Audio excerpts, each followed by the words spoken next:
블록체인 백과사전 불백! 네, 안녕하세요. 저는 디지털 마케팅 전문가 홍준입니다. 네, 안녕하세요. 블록체인의 모든 것을 읽어주겠다. 아나운서 정혜란입니다. 네.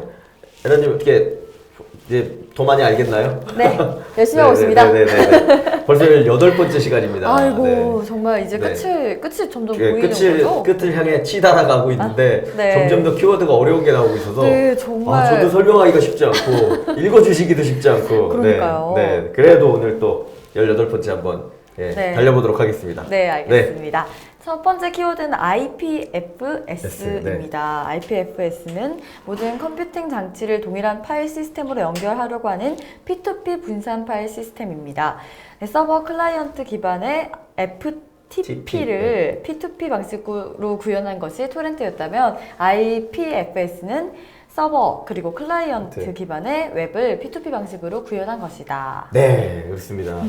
그렇습니다. 제가 무슨 말을 더 하겠나요?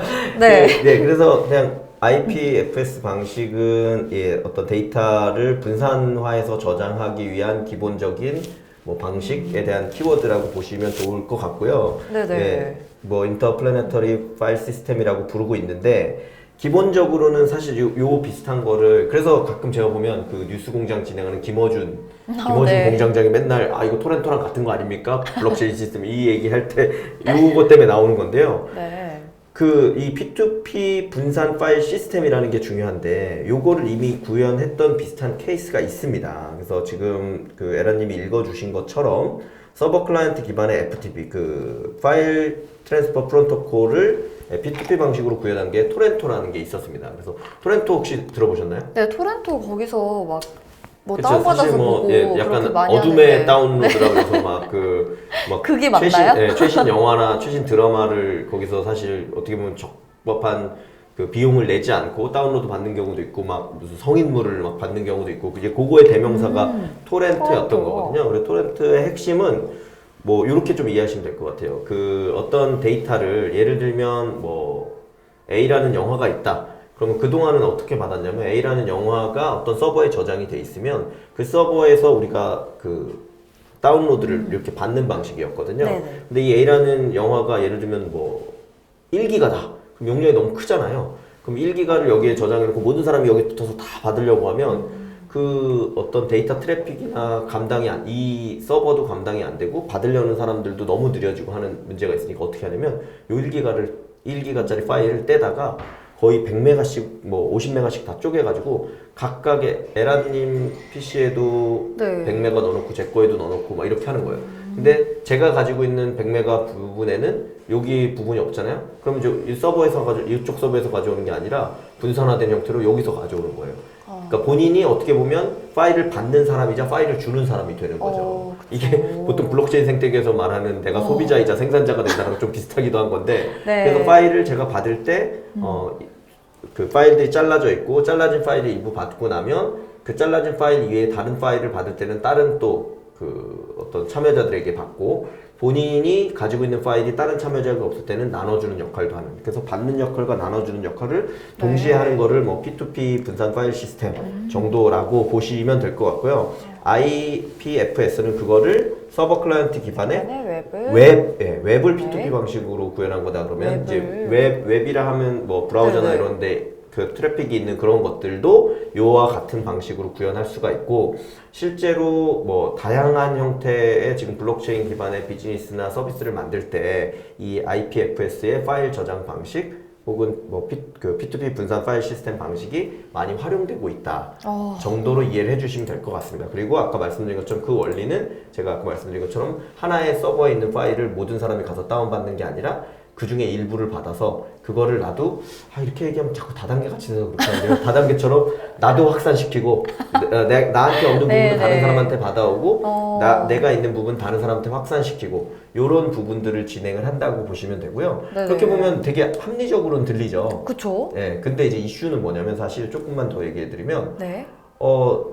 내가 가지고 있는 걸 다른 사람들한테 나눠가지고 이게 가게 될 때는 나의 이 인터넷 속도나 데이터 트래픽을 매우 낮추는 일이 발생할 수 있어요. 그러면 잘 안 하려고 그렇죠. 하네요. 그렇기도 한 거죠. 이제 그런 부분들이 있기 때문에 그런 거를 효율적으로 잘 조정하고 하는 것들이 되게 중요하고 그런 거에서 많은 기술이 연구되고 있는 게 IPFS다. 정도로 누군가한테 그렇지. 뭐 블록체인 생태계에서는 IPFS 시스템이 되게 중요한 거잖아 정도로 얘기하면 칭찬받을 수 있다라고 이해하시면 될 것 같습니다. 네, 다음은 노드입니다. 노드는 여러 면에서 많이 나오네요. 네, 많이 나왔죠. 되게 중요합니다. 꼭 알아두셔야 되는. 노드는 블록체인 네트워크의 참여자로서 거래 데이터를 보관하고 승인하여 합의하는 역할을 한다. 블록체인 노드에는 풀 노드와 라이트 노드가 있다. 네. 지금 읽어주신 말이 매우 중요해요. 그러니까 결국은 뭐냐면 블록체인 네트워크 자체는 노드들로 이루어진 거라고 보시면 돼요. 노드들이 연결돼가지고 그렇죠. 하나의 뭐 블록체인이 된다. 그런데 이런 그 말을 노드들이 들어봤습니다. 한 곳에 모여 있는 게 아니라 말씀드린 것처럼 디센트럴라이즈 분산화되어 있다. 뭐 계속 말씀드리면 한국에도 있고 미국에도 있고 유럽에도 있고 뭐 호주에도 있고 여러 군데 나눠져 있을 수 있다는 거고요. 중요한 건 뭐냐면 거래 데이터를 보관합니다. 거래 데이터를 보관한다는 얘기는 뭐냐면 예를 들면 말씀드린 비트코인 같은 경우는 지금까지 분산화된 거래 원장이라고 했잖아요. 근데 거기 텍스트만 저장돼 있음에도 불구하고 비트코인 나온 지 벌써 9년이 넘었거든요. 저장된 양이 어마어마하게 많아요. 그래서 그 저장된 양이 에라님 지금 이 노트북 하드가 한 200기가? 300기가? 잘 모르겠는데 그 정도 될 것 같습니다. 제가 볼 때는 절대 500기가 넘지 않을 거거든요. 그런데 지금 비트코인 데이터, 거래 데이터가 과부하가 됐나요? 150기가. 150기가인가요? 예를 들면 영화 한 편이 아까 뭐 1기가, 2기가 이 정도인데 그거보다도 어마어마하게 많은 양이에요. 게다가 이더리움 같은 경우는 지금 거래 데이터 총량이 600기가인가 700기가예요, 이미. 양이 엄청나게 많은 거죠. 그래서 그 데이터를 노드들은 일단 저장을 하고 있어야 되고 저장을 하고 있기 때문에 아까 분산 이제 원장을 가지고 있게 되는 거고 그렇기 때문에 이제 승인하거나 그 다음 블록이 생겼을 때 거기에 대해서 합의하는 절차를 거치게 되는 거죠. 그래서 이 노드들이 가장 중요하고 이 노드는 다시 풀노드와 라이트 노드가 있기 때문에 이 풀노드와 라이트 노드가 어떤 건지는 추가적으로 또 설명을 드리도록 하겠습니다. 네, 그 노드에도 풀노드와 라이트 노드 설명해 드릴게요. 풀노드는 제네시스 블록에서부터 시작해서 모든 블록체인 정보를 수집하고 저장하는 노드로 새로운 블록을 추가하기 위해 블록 검증을 수행하고 다른 노드로 전파하는 기능이 있다. 제네시스 블록에서부터 시작했네요. 그렇죠. 제네시스 블록이 그때도 우리 예전에 설명드렸듯이 뭐 비트코인이 시작됐을 때, 이더리움이 시작됐을 때, 혹은 다른 어떤 코인들이 시작됐을 때 맨 처음 생기게 되는 블록을 창세기이기 때문에 자동차가 아니라 제네시스 블록이라고 한다라고 말씀을 드렸고, 그러니까 비트코인 같은 경우 9년 전에 제네시스 블록이 생긴 이후로 지금까지 아까 말씀드린 것처럼 150기가의 용량이 쌓여서 전체 거래 장부를 이루고 있거든요. 그래서 풀노드라 함은 이 전체 거래 장부를 가지고 있어요. 그러면 뭐 데이터 같은 게 엄청나게 많이 있는 거죠. 근데 그걸 가지고 있는 이유가 말씀드렸듯이 이분들은 쉽게 얘기하면 채굴을 하거나 이런 것들을 하려면 이 내용이 있어야 아까 얘기한 것처럼 블록 검증에 참여하고 다른 노드에 전파를 하잖아요. 그러니까 블록 검증에 참여하고 다른 노드에 전파를 하기 위해서 채굴을 해서 내가 문제를 풀었어야 해서 비트코인을 획득하기도 하고 그 다음에 그 전체 내용들을 가지고 있기 때문에 예를 들면 거기에 붙어 있는 다른 어떤 컴퓨터나 이런 데서 이 내용이 어떤 내용인지 모르겠어서 궁금해 라고 하면 그 궁금한 내용에 대해서 이미 이건 다 공개되어 있는 거기 때문에 알려주는 역할도 하는 거죠. 그래서 쉽게 얘기하면 풀노드는 원래는 아까 말씀드린 것처럼 우리 은행이나 이 전 시간에도 말씀드린 은행이나 이런 데는 중앙 서버가 딱 하나 있다고 말씀드렸잖아요. 예를 들면 은행의 신한은행의 거래 장부는 그러니까 중앙 서버에 딱 한 군데에 있거든요. 그렇죠. 그럼 그 내용들을 보고 우리 그 통장에 찍히는 거래 내용이 거기서 보일 거잖아요. 그런데 그 똑같은 내용을 이 블록체인 생태계에서는 풀노드라고 명명된 굉장히 여러 군데 나눠져 있는 곳에 다 똑같이 보관이 되어 있다는 거죠. 그렇기 때문에 그때 말씀드린 것처럼 만약에 해킹을 하려고 그러면 그 풀노드를 가지고 있는 모든 노드들을 다 해킹해야 되기 때문에 거의 불가능한 일이 되는 거거든요. 그래서 해킹이 불가능하다는 말이 그렇죠. 그래서 제가 여러 방식으로 계속 설명드리고 있으니까 어떤 방식으로든 이해가 되면 좋다라고 생각하시면 되고 그 풀노드가 굉장히 여러 군데에 있고 그 풀노드는 전체의 거래 내역을 제네시스 블록부터 현재까지의 내역을 가지고 있다. 그래서 블록 검증을 수행하고 다른 노드에 전파하는 기능까지 하고 있다라고 보시면 될 것 같습니다. 네, 다음은 라이트 네. 노드입니다. 네, 여기 이거 라이트로 바뀌어야겠죠? 아, 네, 그러네요. 라이트 노드가 네. 모든 블록 플로드 정보를 이런 그렇게 센스 있게 알아주셨군요. 예리. 네네, 읽어주십시오. 모든 블록 정보를 가지고 있지 않고 블록체인에 참여하여 거래를 수행하는 노드로 개별 거래에 대한 트랜잭션을 검증하기 위한 기능을 수행한다. 네, 맞습니다.